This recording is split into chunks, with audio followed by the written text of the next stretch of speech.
आप आप सभी को नमस्कार। आज अखिल भारतीय प्रांत प्रचारक बैठक की प्रेस ब्रीफिंग में मैं आपका हार्दिक स्वागत करता हूं और सर्वप्रथम मंच पर उपस्थित संघ के अधिकारियों का परिचय आपके समक्ष रखता हूं। सर्वप्रथम प्रेस ब्रीफिंग जिनके माध्यमों से होने वाली है, ऐसे आदरणीय सुनील आम्बेकर जी। नमस्ते। आप संघ के प्रचारक हैं और वर्तमान में आप राष्ट्रीय स्वयंसेवक संघ के अखिल भारतीय प्रचार प्रमुख के दायित्व का निर्वहन कर रहे हैं। आपका केंद्र हैदराबाद है। आपके साथ ही दाईं ओर आदरणीय नरेंद्र ठाकुर जी, आप संघ के प्रचारक हैं और वर्तमान में राष्ट्रीय स्वयंसेवक संघ के अखिल भारतीय सह प्रचार प्रमुख हैं। आपका केंद्र दिल्ली है। सुनील जी के बाईं ओर आदरणीय प्रदीप जोशी जी, आप भी संघ के प्रचारक हैं और वर्तमान में राष्ट्रीय स्वयंसेवक संघ के अखिल भारतीय सह प्रचार प्रमुख हैं। आपका केंद्र चंडीगढ़ है। साथ में श्रीमान मनिंदर जी, आप अखिल भारतीय टोली के सदस्य हैं। आप सबको जैसे जानकारी है कि 4, 5, 6 जुलाई को प्रांत प्रचारक बैठक दिल्ली में हो रही है और उसके बारे में जानकारी देने के लिए मैं आदरणीय सुनील आम्बेकर जी को निवेदन करता हूं कि वो इस विषय पर हम सबको जानकारी दें। आदरणीय सुनील जी। सभी को नमस्ते। प्रतिवर्ष राष्ट्रीय स्वयंसेवक संघ की कुछ बैठकें होती है। उसी क्रम में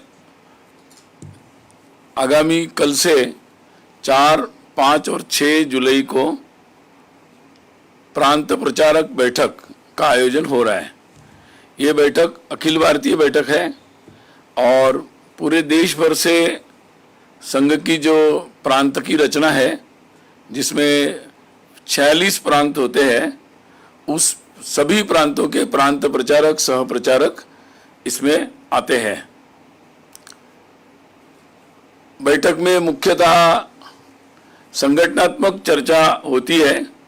संगठन के कार्य के बारे में मुख्यतः चर्चा होती है कि कैसे हर प्रांत में कार्य हो रहा है, वहाँ पर किस तरीके से कार्य का विस्तार हो रहा है और जब संगठन की जो रचना है प्रांत विभाग में, जिला में, अलग अलग नए नए जगहों पर कैसे जा रहे हैं और अपने काम को स्थानीय परिस्थिति के अनुसार आगे बढ़ाने में उनको क्या क्या अनुभव आ रहे हैं, क्या समस्याएं आ रही है, उसके समाधान के बारे में भी चर्चा इस बैठक में होती है।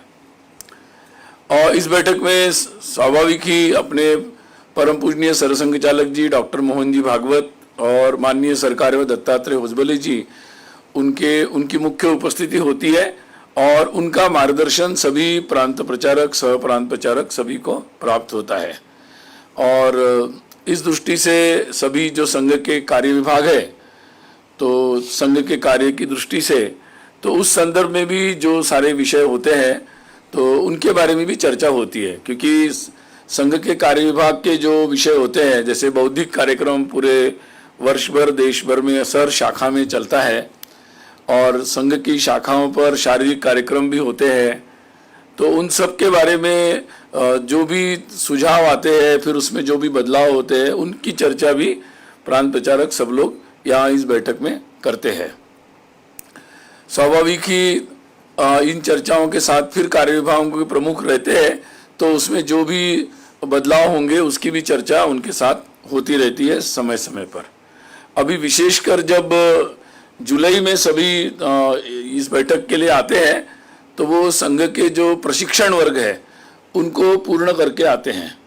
तो जैसे आपको मार्च में सूचना दी थी कि संघ के विभिन्न स्तर के जो प्रशिक्षण वर्ग है, यानी अभी नई रचना के अनुसार प्रारंभिक वर्ग जो 3 दिन के होते हैं, प्राथमिक वर्ग जो 7 दिन के होते हैं और उसके पश्चात संघ शिक्षा वर्ग जो 15 दिन के होते हैं, कार्यकर्ता विकास वर्ग प्रथम वो 20 दिन के होते हैं, और कार्यकर्ता विकास वर्ग द्वितीय वो नागपुर में ही होता है, पूरे देश भर का अखिल भारतीय होता है, वो एक होता है पूरे देश भर में, वो नागपुर में होता है।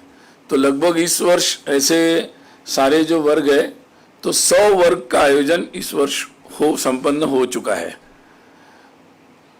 इसमें 40 वर्ग की आयु के नीचे, जिसमें सामान्यतः अधिकतम विद्यार्थी रहते हैं, महाविद्यालयीन विद्यार्थियों की संख्या अधिकतम होती है, परंतु 40 वर्ष आयु के नीचे के सब लोग इसमें आते हैं। तो ऐसे लगभग इसमें 75 वर्ग इस तरह से थे, और 25 ऐसे वर्ग थे जिन वर्गों में 40 से 60 के बीच आयु के जो स्वयंसेवक है, जो अलग अलग प्रकार के जिम्मेदारियां वहन करते हैं, उनको उसमें बुलाया गया था। और ये सारे वर्ग लोग जीवन में एक ही बार करते हैं, तो ये पूरा जीवन पर्यंत के लिए प्रशिक्षण का क्रम होता है। तो वो क्रम अभी पूरा हुआ है, और 2 वर्ष पहले हम लोगों ने नई वर्ग की रचना और नए पाठ्यक्रम बनाए थे, तो उसके अनुसार ये सारे वर्ग अभी संपन्न हुए हैं। तो उन वर्गों की समीक्षा भी होगी और फिर उसके अनुभव का आदान प्रदान होगा, उसमें नए सुझाव भी आएंगे, और उसके अनुसार संघ का जो सतत एक प्रयत्न है कि अपने व्यक्तित्व निर्माण का जो सारा कार्य चल रहा है, उस दृष्टि से ये प्रशिक्षण वर्ग हर स्वयंसेवक के जीवन में अतिशय महत्वपूर्ण होते हैं। तो उस संदर्भ में भी संघ का विशेष ध्यान रहता है, और संघ की सारी शक्ति उसमें भी लगती है। इन वर्गों में हमारे जो बाकी विभाग भी है, जैसे सेवा विभाग है, तो उस संदर्भ में भी प्रशिक्षण होता है। आप साधारणतः देखते हैं कि संघ के स्वयंसेवक कई प्रकार के सेवा कामों में लगे रहते हैं, जो स्थायी रूप से जो सेवा प्रकल्प चलते हैं उसमें भी लगते हैं, और समय समय पर जब कोई आपदा होती है तो उसमें भी संघ के स्वयंसेवक तत्काल रूप में लगते हैं। जैसे कि आपने अभी जब गुजरात के कर्णावती अहमदाबाद में जब दुर्घटना हुई तो तुरंत स्वयंसेवक लगे हुए थे। तो या पुरी में जब अभी जगन्नाथ यात्रा हुई तब भी स्वयंसेवक लगे हुए थे। तो ऐसे जब भी कोई विषय आता है तो इन सब कार्यों के बारे में भी उनका प्रशिक्षण वर्गों में होता है, और साथ ही संपर्क के बारे में भी होता है। समाज में विभिन्न प्रकार के लोगों के पास जाना, पहुंचना, और उनको देश समाज के बारे में, धर्म के बारे में बात करना, तो ये सब कामों की दृष्टि से सारा प्रशिक्षण भी इन वर्गों में होता है। तो ये सारे वर्ग संपन्न हुए। इन वर्गों का जो स्टैटिस्टिक होगा संख्यात्मक, बाद में आपको हम सूचित करेंगे। बैठक में संघ के सभी सहसर कार्यवाह तो रहेंगे ही, जैसे आपको पहले भी बताया था कि अपने माननीय कृष्ण गोपाल जी, श्रीमान अरुण कुमार जी, श्रीमान रामदत्त जी, और श्रीमान अतुल लिमये जी, आलोक कुमार जी, ये सारे लोग, श्रीमान मुकुंद जी, तो ये सारे लोग इस बैठक में रहेंगे। साथ ही सभी जो विविध संगठन है, जो संघ प्रेरणा से चलने वाले विविध संगठन है, लगभग 32 संगठन हैं, तो उनके अखिल भारतीय संगठन मंत्री इस बैठक में भाग लेते हैं। तो उनकी भी उपस्थिति यहाँ पर रहेगी। सारे संगठन जैसे अखिल भारतीय शैक्षिक महासंघ होगा, सक्षम संगठन है, भारतीय मजदूर संघ, भारतीय जनता पार्टी, ABVP, ऐसे जितने भी संगठन हैं उनके अखिल भारतीय संगठन मंत्री इस बैठक में भाग लेंगे। तो उनके भी प्रशिक्षणों के बारे में वगैरह जो होता है, संगठनात्मक कार्य के बारे में कुछ चर्चा यहाँ पर होगी। अभी शताब्दी वर्ष ये इस बैठक का मुख्य विषय है, और संघ की शताब्दी के बारे में आपको पिछली बैठक के बाद हम लोगों ने सूचित किया था। तो इस बैठक में अभी मार्च के बाद सभी प्रांतों ने अपने दृष्टि से शताब्दी वर्ष के जो कार्यक्रम घोषित हुए थे, उन कार्यक्रमों के संदर्भ में तैयारी की है, योजना बनाई है। उस योजना के बारे में यहाँ पर चर्चा होगी, और आपको बैठक के पश्चात हम योजना के बारे में विस्तार से जानकारी भी देंगे। जैसे कि आपको बताया था कि देश भर में खंड, बस्ती और मंडल के स्तर पर, यानी छोटे से इलाके में ये सारे हिंदू सम्मेलनों का आयोजन होगा, जिसमें समाज के महत्वपूर्ण विषयों पर चर्चा की जाएगी। और शताब्दी का जो प्रारंभ होगा वो विजयादशमी के उत्सव से होगा। तो नागपुर में 2 अक्टूबर 2025 को विजयादशमी है। उस दिन संघ के का मुख्य कार्यक्रम वहाँ पर होगा, जहाँ पूजनीय सरसंघ चालक जी भी रहेंगे, और वहीं से शताब्दी वर्ष प्रारंभ होगा और वहाँ से फिर अगले 1 वर्ष तक ये शताब्दी वर्ष के विभिन्न प्रकार के कार्यक्रम चलेंगे। नागपुर में जब कार्यक्रम होगा उसके पश्चात उसी समय जगह जगह पर लगभग देश भर में हर शाखा के स्तर पर या बस्ती या मंडल के स्तर पर विजयादशमी के उत्सव आयोजित होंगे और एक तरीके से वो स्थानीय स्तर पर उनका शताब्दी वर्ष का प्रारंभ होगा। तो 2 तारीख से लगभग अगले 8-10 दिन तक ये सारे उत्सव विजयादशमी के जो शताब्दी का प्रारंभ होगा देश भर में उसका आयोजन होगा। एक और विशेष आयोजन जो होने वाला है वो गृह संपर्क है। तो पहले भी ऐसा हुआ था कि जब संघ के विशेष समय था तो हम लोगों ने घर घर जाकर लोगों तक जो संदेश है, जिस विचार से संघ कार्य कर रहा है, तो वो संदेश पहुंचाया था। तो इस संघ के शताब्दी के निमित्त भी हम लोग गृह संपर्क, जिसमें स्वयंसेवक घर घर जाकर संपर्क करेंगे, तो ये अभियान आयोजित होगा।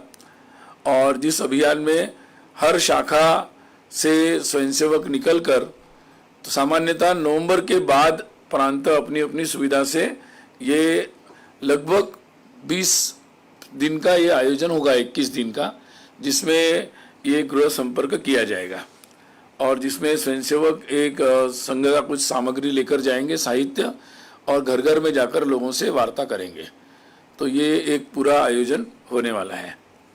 साथ ही और जैसे पहले भी आपको जानकारी दी थी, 2 और कार्यक्रमों का आयोजन होगा।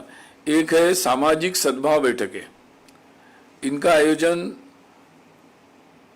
पूरे देश भर में होगा और सभी जिला केंद्रों पर इसका आयोजन होगा। सामाजिक सद्भाव का मतलब समाज में, हिंदू समाज में जो विभिन्न प्रकार के लोग हैं और सभी प्रकार के समुदाय हैं, सभी प्रकार के जो स्थानीय प्रमुख लोग हैं, वो सब लोग एकत्रित आकर समाज में कैसा सद्भाव बना रहे और जो भी कुरीतियाँ उसको दूर करें और अच्छी परंपराओं को आगे बढ़ाए, आपस में सद्भाव बना रहे, इस दृष्टि से विचार विमर्श करने के लिए एकत्रित आते हैं। ये आयोजन पहले भी होते रहे हैं और बहुत कुछ सालों से हम लोग जिला स्तर पर इसका आयोजन करते रहे हैं। अभी इस बार जो इसका आयोजन होगा वो खंड और नगर के स्तर पर होगा।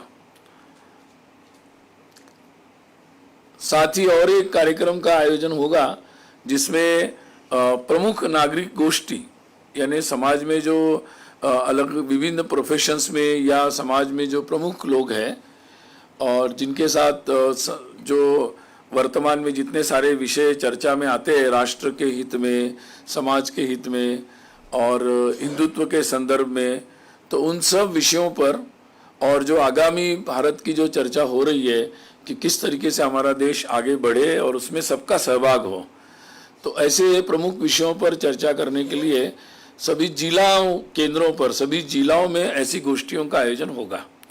तो ये सारे जो कार्यक्रम होंगे वो विशेषकर अक्टूबर के बाद, विजयादशमी के बाद ये प्रारंभ होंगे और फिर अगले 1 वर्ष तक प्रांतों की सुविधा से इनका आयोजन होगा।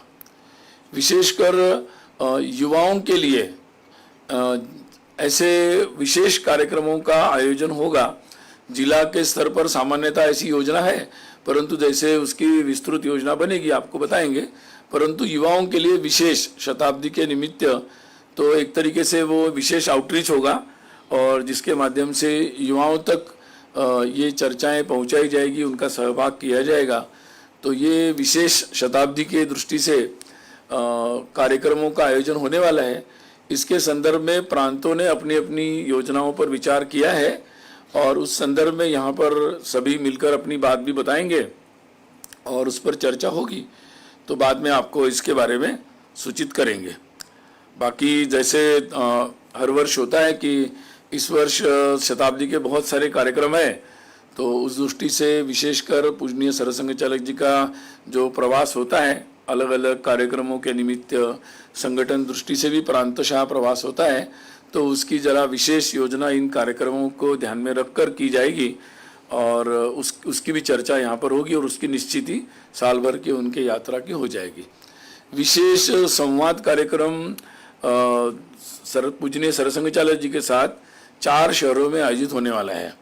एक दिल्ली, बेंगलोर, मुंबई और कोलकाता, इन 4 शहरों में विशेष संवाद कार्यक्रम सार्वजनिक रूप से आयोजित किया जाएगा, जिसमें समाज के प्रमुख लोगों को आमंत्रित किया जाएगा। जैसे आपको याद होगा कि 2018 में विज्ञान भवन में हुआ था, तो उसको ध्यान में रखकर शताब्दी के निमित्त विशेष ऐसे आयोजन होंगे। बाकी इसका विवरण आपको जैसे निश्चित होगा आप लोगों को सूचित करेंगे। और बाकी आपको पता ही है कि जैसे मैंने कहा कि लगातार जो युवक है या युवा वर्ग है और समाज में बहुत सारे लोग संघ से जुड़ रहे, तो इन वर्गों में जैसे मैंने बताया इतने लोगों ने प्रशिक्षण लिया है। प्रारंभिक वर्गों में जो पहली बार आते ऐसे लोगों ने, बहुत सारे लोगों ने प्रशिक्षण लिया है। और अभी जॉइन आरएसएस से भी नए लोग आते हैं। तो अभी मार्च में मैंने आपको बताया था, मार्च से अभी 30 तारीख तक, 30 जून तक भी लगभग 28,571 28,571 इतने लोगों ने जॉइन आरएसएस के लिए अपना नाम दर्ज कराया है। तो ऐसे बहुत सारे लोग हैं जो उत्सुकता पूर्वक संघ कार्य से जुड़ने का प्रयास कर रहे हैं और हम लोग भी उनको संघ के शाखा कार्य में या विभिन्न प्रकार की उनकी रुचि के अनुसार कार्यों में जोड़ रहे हैं। तो अभी पूरे आगामी कल से संघ के इसी कार्यालय के परिसर में ही ये प्रांत प्रचारक बैठक होगी और इसमें पूरे देश भर से 233 कार्यकर्ता भाग लेंगे। तो मैंने संक्षिप्त में आपको बैठक की जानकारी दी है। बैठक के संदर्भ में आप कुछ पूछना चाहते हैं तो पूछ सकते हैं जी। माइक ले लीजिए, तो वो लाइव जा रहा है तो इधर माइक दे दो।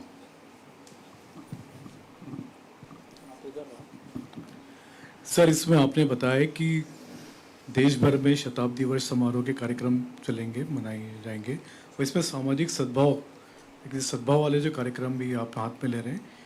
सर, अभी सरकार ने एक बड़ा फैसला किया था जातिगत जनगणना को लेकर के, तो क्या जातिगत जनगणना के फैसले को किस रूप में देखते हैं आप? क्या आपका जो सद्भाव वाला जो कार्यक्रम है उसमें भी इस चीज़ पर फोकस होगा, क्योंकि ये एक बड़ा आने वाले दिनों में बड़ा फैसला होगा? संघ की प्राथमिकता सामाजिक सद्भाव की है। बाकी विषयों पर हम लोगों ने पहले ही अपने विचार व्यक्त किए हैं और उसी विचार से हम लोग हैं कि भाई जो भी लोगों के कल्याण के लिए जो भी योजना करनी है उसके लिए जो जानकारी चाहिए सरकारें ले सकती है, लेकिन सामाजिक सद्भाव ये बना रहना चाहिए और इसके लिए संघ का प्रयास सतत जारी रहेगा। हाँ जी भाई साहब, मैं अमित हूँ पंजाब के कहाँ से बोल रहे थे आप? हाँ, कल से जो बैठक शुरू होने जा रही है अब इसके बाद इधर से पूछेंगे। हाँ, इसमें इसके इतर भी सामाजिक मुद्दों पे या राजनीतिक मुद्दों पे भी कुछ चर्चा होने की? जैसे मैंने बताया आपको, ये मुख्यतः प्रांत प्रचारकों की बैठक होती है, तो इसमें मुख्यतः संगठन और संगठन कार्य के बारे में ही चर्चा होती है। बाकी जैसे बाकी विषयों पर हम लोग जब प्रांत प्रतिनिधि सभा बैठक होती है और कार्यकारी मंडल की बैठक होती है तब इसके बारे में हम ऐसे विषयों पर ज़्यादा चर्चा होती है। आप फिर इधर। हाँ जी, आप पूछ लो। सर, मैं देवेंद्र पराशर इंडिया टीवी से, क्योंकि आप बता रहे हैं कि आनुषंगिक संगठन के संगठन महामंत्री होंगे, तो ऐसे में क्या बीजेपी के संगठन महामंत्री से ये पूछा जा सकता है कि अपनी पार्टी के राष्ट्रीय अध्यक्ष का चयन क्यों नहीं हो पा रहा है? अगर करना है तो क्या क्या नाम उनके पैनल में है, या आप लोगों की तरफ से कोई सलाह मशविरा, इस तरह की कोई बात?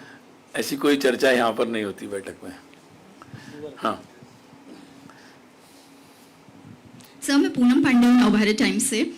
जो शताब्दी वर्ष है उसका मेन एजेंडा क्या रहेगा, क्या फोकस उसका रहेगा? दूसरा सर, आपने युवाओं की बात की कि ज़्यादा वो ट्रेनिंग में भी रहे हैं, प्रशिक्षण वर्ग में। क्या ये बदलाव 2014 के बाद आपने देखा है, जब से केंद्र में सरकार आई है ज़्यादा युवाओं का रुझान दिखा है? और सर एक आखिरी एक ही सवाल प्रश्न पूछो। सर, इसी में सब संगठन से ही जुड़ा है। संघ का टारगेट था कि जब शताब्दी वर्ष होगा तो सब जगह संघ की पहुंच होगी, देश भर में शाखाएं होंगी। तो टारगेट कितना अचीव हुआ है, कितनी % जगह तक शाखाएं हो रही हैं, और सबसे अच्छा कहाँ हो रहा है और कहाँ ऐसा है जो सबसे वीक है अभी, जहाँ फोकस की जरूरत है? तो नहीं, मुख्यतः संघ के विस्तार के बारे में आपको हमने मार्च में जानकारी दी थी। अभी आपको हम लोग अक्टूबर में जानकारी देंगे, पूरी विस्तार से आंकड़े देंगे। लेकिन इतना बता सकता हूं कि जैसा हमने सोचा था तो उस दृष्टि से काफ़ी अच्छा विस्तार, सारे स्वयंसेवकों ने अपना मतलब शक्ति लगाई, समय भी दिया है, और उस कारण से संघ की शाखाओं का जो विस्तार हमें अपेक्षित था वो हो रहा है। दूसरा आपने पूछा कि शताब्दी, वास्तव में पहले भी पूजनीय सर्वसंघचालक जी ने बताया था कि संघ में ऐसे कोई संघ के वर्ष मनाए नहीं जाते हैं। तो हम लोग इस निमित्त मुख्य उद्देश्य ये है कि संघ के 100 वर्ष में संघ के स्वयंसेवक सतत रूप में ये कार्य विस्तारित करने के काम करते रहे, और उसका उद्देश्य यही था कि धीरे धीरे पूरा समाज ही इस कार्य में सहभागी हो जाए। तो अगर सबसे बड़ी बात अगर मैं ये कहूँ तो शताब्दी वर्ष का उद्देश्य यही है कि कैसे पूरा समाज, जो समाज परिवर्तन के जो सारे कार्य है उसमें पूरे समाज की सहभागिता को कैसे बढ़ाया जा सकता है, और इस दृष्टि से हमने पंच परिवर्तन का मुद्दा लिया है मुख्य रूप से। और जिस बात पर, जिसमें समाज के जो पंच परिवर्तन के हमने मुद्दे लिए हैं, सामाजिक समरसता, जिसमें हर परिवार को समरसता के विषयों के अनुसार, अपेक्षा के अनुसार अपना अनुसरण करना चाहिए, पर्यावरण के अनुकूल अपनी जीवन शैली हर व्यक्ति को, हर परिवार को अपनी कैसे हम लोग बना सकते हैं, इस पर विचार करना चाहिए। वैसे ही अपने कुटुंब में, अपने परिवार में किस तरीके से हम एक अच्छा वातावरण बना सकते हैं, अच्छे रिश्ते बना सकते हैं, उसकी सामाजिक जो दायित्व है उसको कैसे बना सकते हैं। तो इन बातों पर हमारा स्व के आधारित जीवन कैसे बन सकता है, नागरिक कर्तव्यों का प्रशिक्षण और उसका संकल्प कैसे हो सकता है। तो ये जो सारे विषय है, इन विषयों पर समाज की दृष्टि से कैसे पहल हो सकती है, और स्वयंसेवक समाज के द्वारा ये पहल हो, इसमें क्या भूमिका निभा सकते हैं।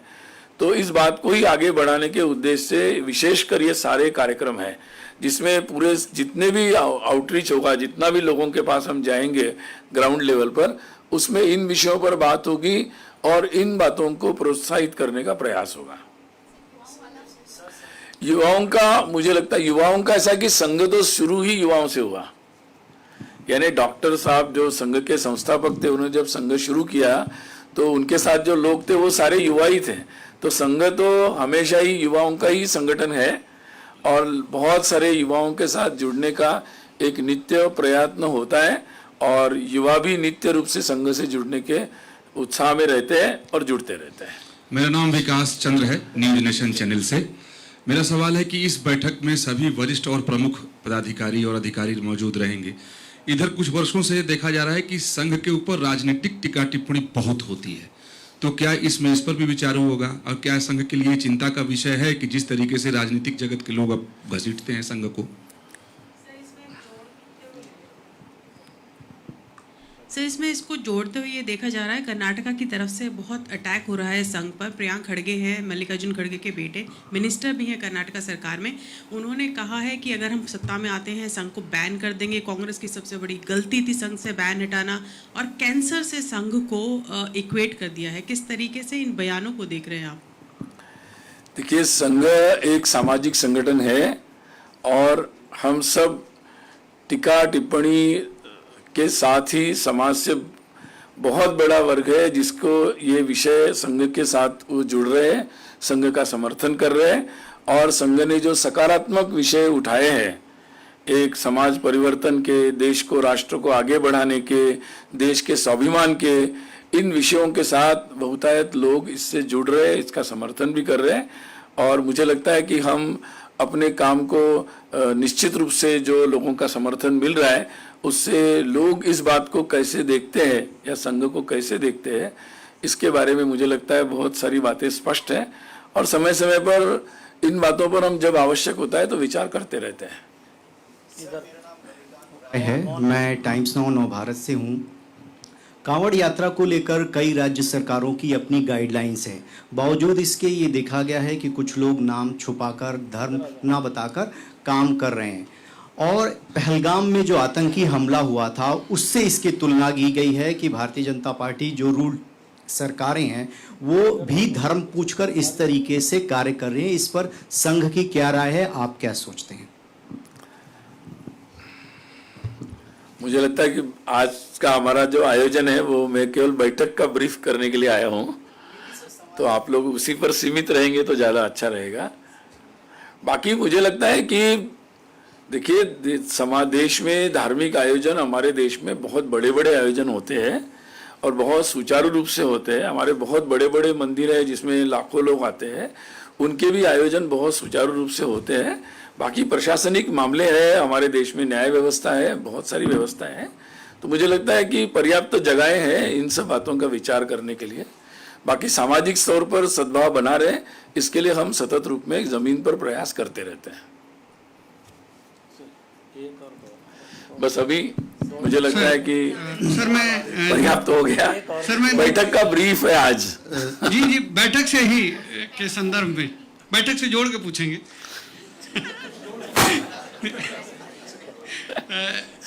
सर, इलेक्टोरल रिफॉर्म्स जो हैं वो एक संघ का बहुत पुराना आग्रह रहा है देश में।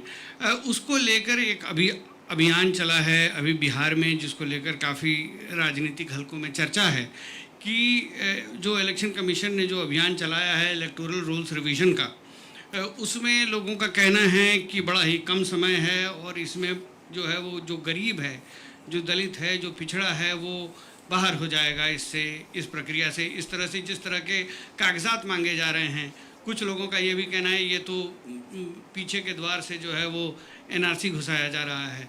तो इस पे क्या, इन सब मुद्दों पे, क्योंकि एनआरसी भी एक चर्चा का विषय रहा है संघ के लिए, तो क्या इन मुद्दों पर कोई चर्चा होगी बैठक में, क्योंकि ये समसामयिक मुद्दा है? और दूसरा, इस पे आपका विचार क्या है?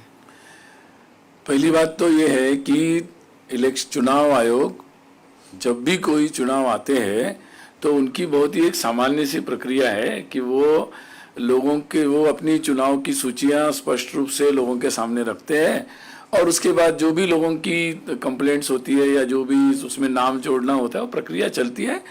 मुझे लगता है कि ये एक सामान्य प्रक्रिया चल रही है। बाकी फिर बाकी विषयों पर क्या कमेंट करें? सर, एक मेरा प्रश्न है, आमोद हूँ TV9 से। आप देख लो कितना लेना है। एक प्रश्न ले लीजिए मेरा। हाँ, ये जो अभी प्रश्न उठ रहा था कि तमाम राजनीतिक दलों द्वारा संघ के ऊपर लगातार प्रहार करने की कोशिश या प्रश्न उठाए जा रहे हैं, उसमें एक प्रश्न आया है अभी हाल में जो सर कार्यवाह जी ने एक टिप्पणी किया कि सोशलिस्ट सेकुलर मुद्दे को लेकर, उसको लेकर कांग्रेस का ये कहना है कि बीजेपी के अपने भी संविधान में ये दोनों वर्ड हैं, इसलिए बीजेपी इससे कनी काट रही है। क्या संघ अपने एक अनुसांगिक संगठन को कहेगा कि तुम भी अपना ठीक कर लो? ऐसा है, मुझे लगता है कि माननीय सरकारेवा जी, दत्ता जी ने जो टिप्पणी की है वो बहुत ही स्पष्ट है। उन्होंने जो 50 वर्ष, आपातकाल के 50 वर्ष होने पर आपातकाल में क्या क्या घटित हुआ, जैसे जेलों में लोगों पर अत्याचार हुआ, वैसे राजनीतिक तौर पर क्या बातें हुई, संविधान के साथ क्या अत्याचार हुआ, तो उन्होंने सभी प्रकार के जितने अत्याचार थे उनका स्मरण किया है और निश्चित रूप से 50 वर्ष के निमित्त इन अत्याचारों पर चर्चा होनी चाहिए। उसमें से कौन सी बातों पर क्या करना चाहिए, इसकी डिबेट होनी चाहिए। ये बात उन्होंने उठाई है तो उसको उसी अर्थ में लेना चाहिए। सर, मैं कोमल शर्मा, भारत एक्सप्रेस से। सर, सामाजिक सद्भाव पर चर्चा होगी, लेकिन अभी जिस तरीके से कुछ राज्य ऐसे हैं जहाँ पर सामाजिक सद्भाव को लेकर के अगर देखें तो बहुत ही बुरे हालात हैं। जैसे बंगाल की बात कर ली, बिहार की बात कर ली, या कर्नाटक साइड भी जा कर के केरला, तो क्या वहाँ के लिए बैठक में कोई ऐसी बड़ी विस्तृत योजना होगी कि वहाँ का सामाजिक सद्भाव जो है वो बना रहे, खास तौर से जो घुसपैठियों की बात बार बार केंद्र सरकार कर रही है उनको लेकर के कोई बड़ा एक्शन इस पर लिया जाएगा क्या बैठक में? हम लोगों ने सभी देश भर के सभी जिला और खंड और नगर स्तर पर ये बैठकों का आयोजन हो रहा है और इसके लिए समाज के सभी लोगों से संपर्क भी किया जा रहा है। पहले भी हम जिला स्तर पर ऐसी बैठकें करते रहे हैं। तो जब ये लोग सब इकट्ठा आते हैं तो अपने अपने जगह के बारे में चर्चा करते हैं और उसके समाधान ढूंढने का प्रयास करते हैं। तो ये प्रयास तो संघ का निरंतर ही चल रहा है। मैं दृष्टि इंडिया डेली से। अब लास्ट ये यहाँ से लास्ट क्वेश्चन है।